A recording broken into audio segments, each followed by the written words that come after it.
Ciao a tutti e a tutte, bentornati e bentornate sul nostro canale o benvenuti e benvenute sul nostro canale se questa è la prima volta che capitate qui.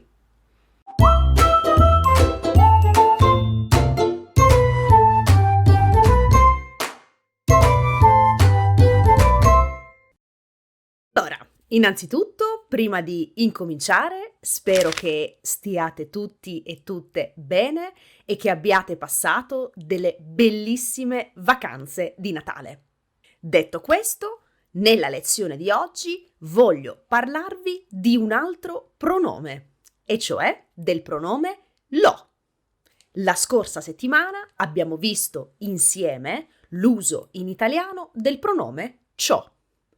Nella lezione di oggi, invece, ci vedremo insieme gli usi in italiano del pronome lo. E dunque, mettiamoci al lavoro e incominciamo la nostra videolezione, la videolezione di oggi. Partiamo innanzitutto dai contenuti di questa videolezione. Nella videolezione di oggi vedremo 1. Di nuovo, che cosa è un pronome? 2. Che cosa sostituisce il pronome lo? Ed infine i due usi del pronome lo in italiano. Partiamo dunque dal primo punto. Abbiamo già visto nella scorsa lezione, nella video lezione della scorsa settimana, che cosa è un pronome. Ma ripetiamo insieme che cosa è un pronome, perché ripetere non fa mai male, meglio tanto che poco. Allora, un pronome, come abbiamo già visto, è un elemento della lingua che sostituisce nella frase successiva un elemento della frase precedente.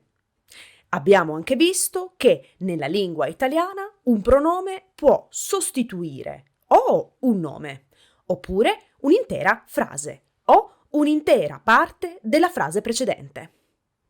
Nello specifico, il pronome lo in italiano può sostituire o un nome della frase precedente nella frase successiva, oppure una frase precedente o un'intera parte della frase precedente nella frase successiva.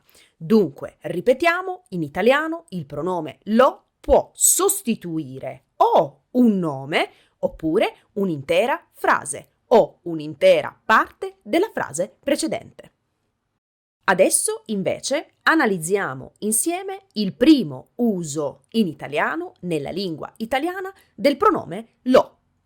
Come abbiamo già detto, il pronome lo può sostituire nella frase successiva un nome della frase precedente. Ma attenzione, un nome solo maschile. Dunque, facciamo degli esempi. Posso dire: quando compro un nuovo paio di jeans, lo indosso sempre. Oppure, quando incontro Marco, lo saluto sempre. Quando vedo il mio cane, lo accarezzo sempre. Se ho bisogno di aiuto, lo chiedo. Allora, ho fatto questi 4 esempi per mostrarvi che il pronome lo sostituisce qualsiasi tipo di nome maschile. Dunque, un nome di persona, come Marco, un nome di animale, come cane, appunto, un oggetto, come paio di jeans, oppure qualcosa di astratto, come aiuto.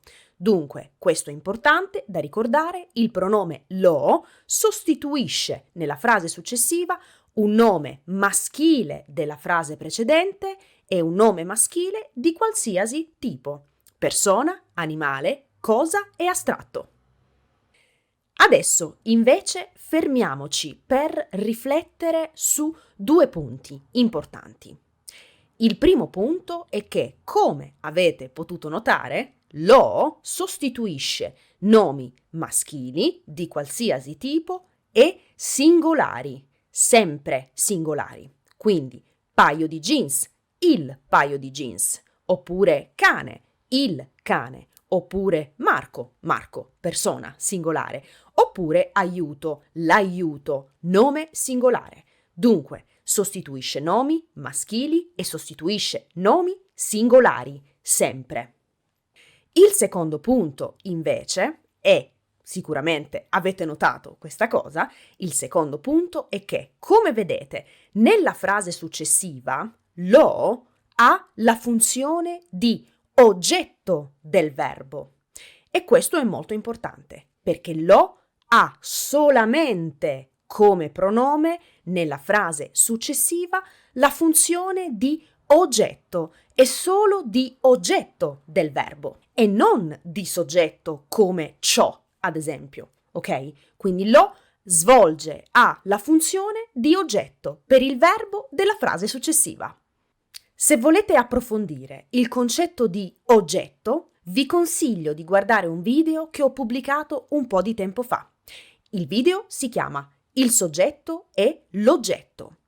È un video di grammatica avanzata, ma con un po' di sforzo e con l'aiuto dei sottotitoli in italiano, in inglese o in portoghese, potete tranquillamente comprendere il contenuto del video, anche se siete ad un livello B1, B2. Adesso, invece, vediamo il secondo uso del pronome lo in italiano. Il pronome lo può anche sostituire in italiano, nella lingua italiana, una frase precedente, un'intera frase precedente o un'intera parte della frase precedente.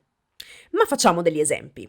Allora, non ha fatto i compiti, lo so.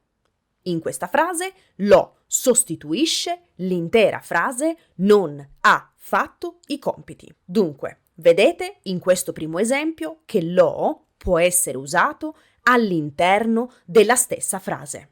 Facciamo un altro esempio, perché lo può essere usato anche per rispondere ad una domanda e dunque sostituisce sempre, comunque, una frase precedente, ma può essere usato come risposta ad una domanda e non all'interno della stessa frase. Ad esempio, sai che ore sono? No, non lo so. Quindi lo sostituisce sai che ore sono, ma lo sostituisce non all'interno della stessa frase, come abbiamo visto nell'esempio precedente, ma sostituisce l'intera frase precedente in una frase diversa, quindi in una risposta. Dunque, anche in questo secondo caso, anche per quanto riguarda questo secondo uso del pronome lo, dobbiamo fermarci per riflettere su due punti. Il primo punto è che anche quando lo come pronome sostituisce un'intera frase precedente, anche in questo caso lo è sempre maschile e singolare. Il secondo punto è che anche in questo caso, anche quando lo sostituisce un'intera frase precedente, anche in questo caso, nella frase successiva svolge la funzione di oggetto del verbo e solo di oggetto del verbo, molto importante da ricordare. Dunque, quando lo sostituisce una frase precedente, è sempre maschile singolare e ha sempre la funzione di oggetto del verbo, mai di soggetto. Abbiamo finito con la video lezione di oggi e prima di salutarci è arrivato il momento del riassunto finale dei contenuti di questa video lezione.